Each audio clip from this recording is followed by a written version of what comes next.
Have you ever not been invited to a friend's birthday party as a little kid? Or have you ever been excluded at recess? Or even now it still happens, but especially when you're younger, when the teacher asks you to pick your own partners and you don't have any friends in that class, you just stand there completely alone. Well, that's how probably a lot of special needs kids feel. A lot of them just sit at lunch because a lot of people don't even think of sitting with them. However, I don't think we're doing this on purpose. As humans, we tend to gravitate toward people that are usually predictable and a lot like us. Special needs kids are usually the opposite of that. They usually act out because they can't help it.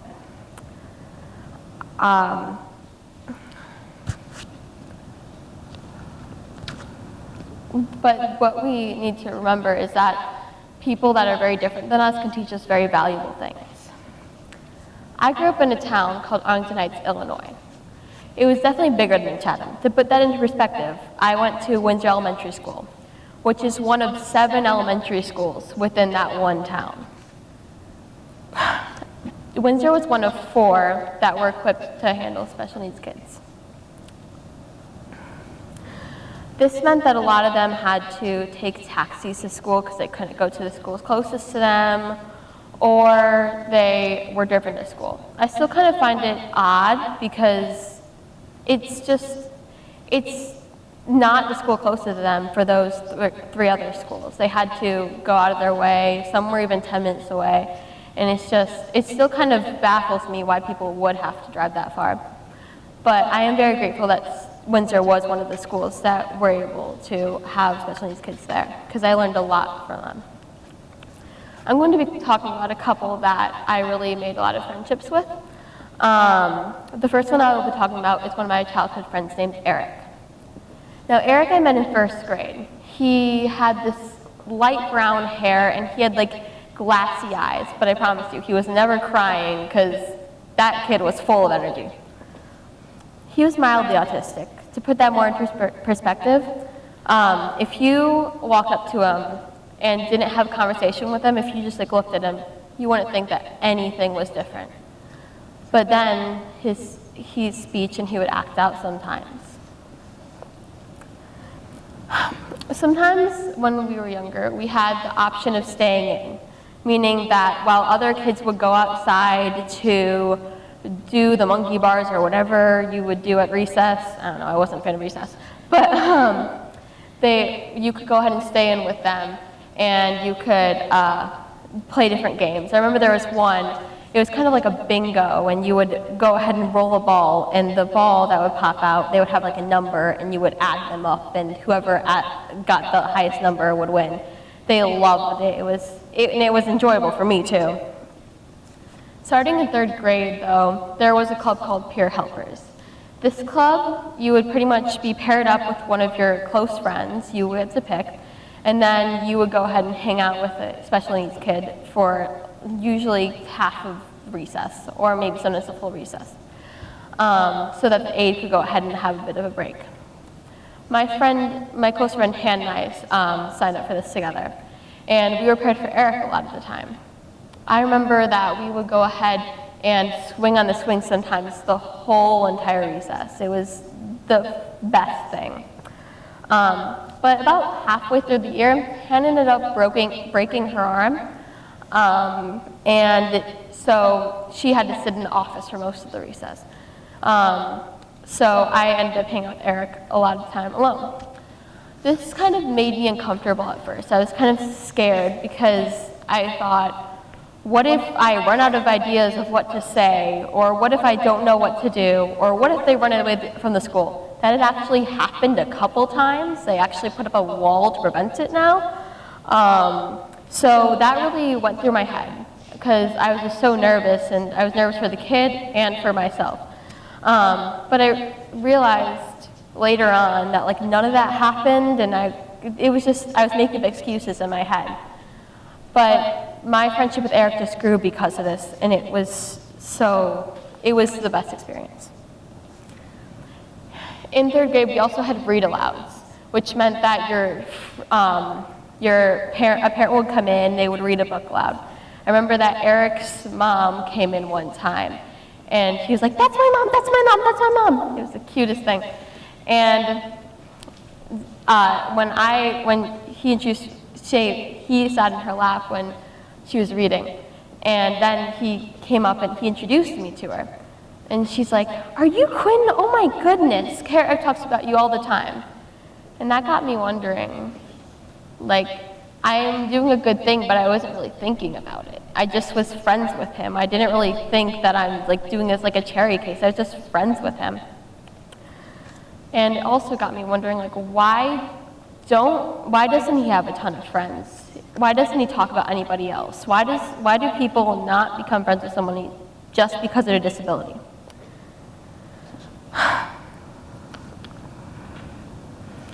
There was one time where this was kind of present, and it really struck me, and it still strikes me today, when I witnessed Eric being teased. He was going through a bit of an I love you phase, meaning he would say I love you to anything. He would say I love you to the chair, he would say I love you to the exit sign.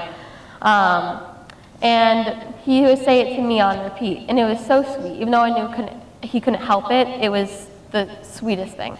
And I also knew that it was a way of sharing how much he loves me as a friend. Well, some other kids decided to make fun of this. When we were in line going inside from recess, there were a few boys that decided to say I love you to this, say I love you to that, say I love you to this.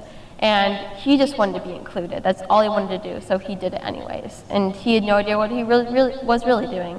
He didn't know that he was getting teased. And all I did was glare at him. I still regret that I didn't say anything to them, but I just glared at them. Even one of those kids that did that, I would have called one of my friends back then, and that just hurts to think that one of my friends would do that to another one of my friends. Ever since then, I've said that I would never, ever stand for that. And thankfully, I haven't seen it since. I haven't been in a situation where I would have to go ahead and step in and say, no, that's not okay. But I know that it still happens every day, and that still hurts me. Eric ended up moving in 4th grade. We were in the same class at the beginning, and he was so excited. But then I heard that he was moving, and it was really sad. And it was just like as any other friend was going to move. You just miss them, and you're like, well, we could have had all these memories this year and years to come. But I know that our friendship really meant something to me, as I hope it did to him. And I also know that everything that he taught me, such as like the fact that he taught me to be patient and to really listen, because if you listen, you can learn extraordinary things. The second friend that I have that I want to talk about today is my friend Danny. Danny, he had platinum blonde hair, and he had these dark blue, sea blue eyes, I guess you could say, and also a very wide jaw. Unlike Eric, he was visibly autistic, so if you walked up to him, you would kind of know that. He would waddle sometimes to class one day in his library, and he also had a very big speech problem too. So he would carry on like a little iPad, like in a case, and his brother recorded it for him, and this is still the sweetest thing that I've ever heard. A sibling that would do that, that's nuts. So the fact that he had that so that he could go ahead and say things, because he couldn't say them himself. But he was a master at saying, hello, I will say that. So I wasn't that good of friends with Danny in elementary school, because I only had him in my 1st grade class. But in middle school, that's when I really got to know him. So middle school is kind of the time for growth and development. You don't really know where you are. You don't really know where you want to go to. So it's just an awkward time. And gym was definitely a big step up from elementary school. Like, you were forced to run. You were forced to actually do things. It was just a confusing thing. So also, for someone that doesn't really have that many friends in the class, it's kind of awkward as well. So we had a square dancing unit, and you were forced, this goes back to what I was saying before, when you're trying to find a partner and you don't know what to do, we were forced to find someone from the opposite gender and dance with them in a group. And I only know anyone in that period. There were 3 gym classes per period, and I didn't know anybody really. So I just kind of stood there awkwardly, and I also circled around a bit, and then I found, and I looked toward the bleachers, and Danny was standing there with his aide. So I walked over and decided to ask him, hey, would you go ahead and be a partner? As I was doing that, someone tapped me, and they're like, oh, will you be my partner? And I'm like, no, Danny's my partner. And even though I kind of feel bad for rejecting the guy slightly, I also know that I'm happy because I am with somebody that I actually know.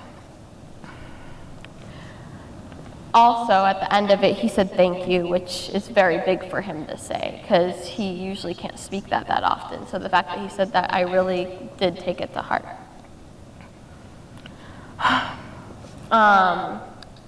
He also taught me, what he taught me in comparison to Eric, he also taught me to be patient, especially when it came to his speech, because his speech was a big struggle, and you just had to be patient and let him say what he wanted to say.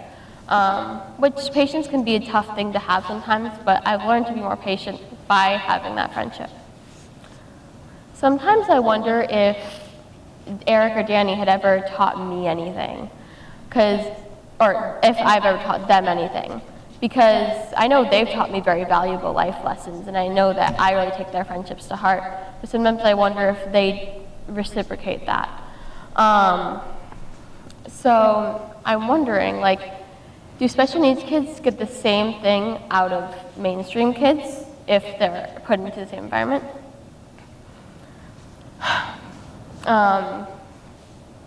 When I moved in freshman year, I was in a math class, and I saw a kid there, and he was special needs, and he was visibly frustrated, and the teacher would, at least from my perspective, the teacher was not really paying attention to him. He kind of just put him in the back of his mind and just let him be frustrated by himself. And that angered me, coming from a school that literally teaches these kids how to communicate. And so I and the aide didn't seem like they were they weren't really advocating for this child either. So I went ahead and I asked, hey, do you need help? And I went ahead and helped him. And afterwards he said thank you, and that made me feel really good. Oh, sorry. that made me feel really good. But it also made me frustrated because the teacher wasn't even really being empathetic toward him. You would think that the students would really be a big problem, but the teacher wasn't even making an effort to go and help him. When I asked people about this, people said they weren't really surprised, which really surprised me. They told me about a school called ECLC, which, from what I've heard, even though it's a great thing, it almost seems like a way of segregation to me. Because they're putting kids that just in the district's idea don't fit into the public school system and putting them into a separate school, and it's a private school. And I don't like that idea, because I come from a school that literally pushes everybody together, and it was the best opportunity. So when I was researching this, I found out that New Jersey has the second lowest inclusion rate among kids with learning disabilities in the US. But it also is the second best public school system. So are we really focused more on that than literally providing kids more with an opportunity? There's a story about Andrew Kirby, and he was sitting at lunch every single day alone. And these kids really did something for him. And this is a simple thing that we could do for the kids that are already here. And I think it's a really good idea. For a high school student, but lunch has never been very social for sophomore Andrew Kirby. Last year, what was lunch like? I was sitting alone. A lot of times at lunch, I'll text Andrew. Kay Kirby is Andrew's mom. And I said, are you eating with anyone? And he said, no. And I sat at my desk at work and I just prayed. I said, Lord, please send somebody to eat with him. Making friends hasn't been easy for Andrew. He was born with a neurological disorder and has undergone several major surgeries. You hear that he's sitting alone as a mom. How did that make you feel? Oh, it broke my heart. But that changed on the first day of school, when members of the student council noticed that Andrew was eating alone and invited him to join them. We were sitting by ourselves. We'd want to go sit with someone, so we don't want someone to have to sit by themselves. Everyone needs to have someone, and anyone can be a help with that. It's very encouraging to know that there are teenagers out there that took their time. Thank you. They weren't being in their own clique. They weren't being selfish. They took their time to reach out to somebody that might be different. And you know, you never know what a child's going through. Maybe they've got a bad home life. Maybe they're depressed, you know, and there's a kid sitting by themselves and they notice that. The peace I have now at lunch, I don't feel like I need to text him and check on him. What started as a small act of kindness has even gone beyond the cafeteria. They went to the movies together a couple weeks ago, and he had never really been invited by other kids his age to go out and hang out as a 16-year-old.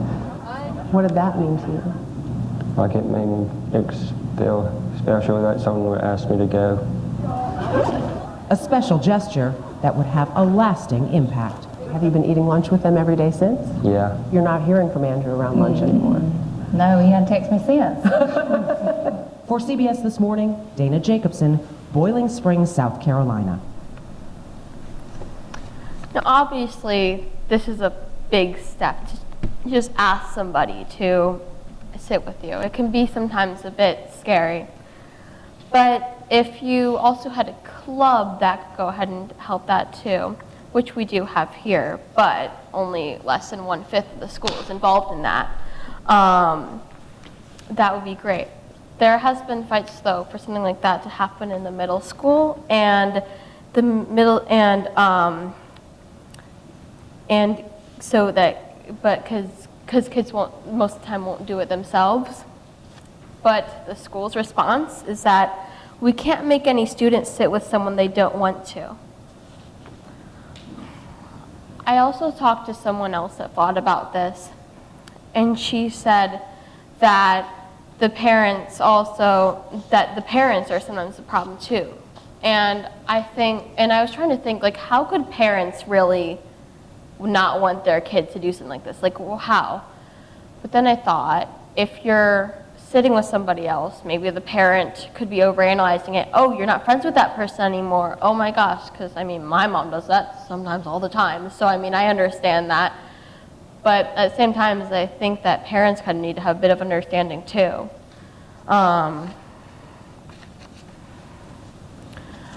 Another way to solve this though too is the fact that, such as the story I had before, teachers should have more empathy training. This would help the students to go. Some teachers are naturally empathetic, as known, but some need to know how to teach with kids that have special needs in the classroom.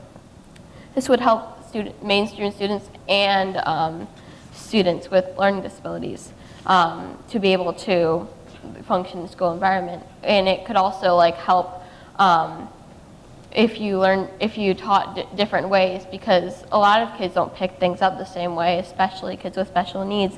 So if you taught things in different ways multiple times, then that way it would help every kid.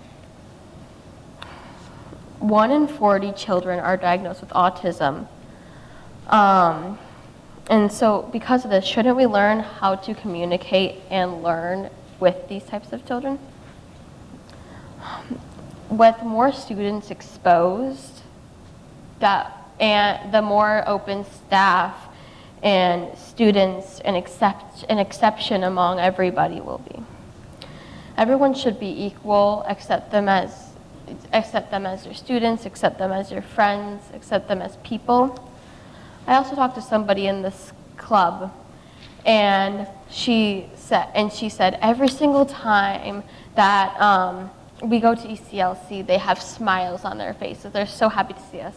Don't we want those smiles every single day? Thank you.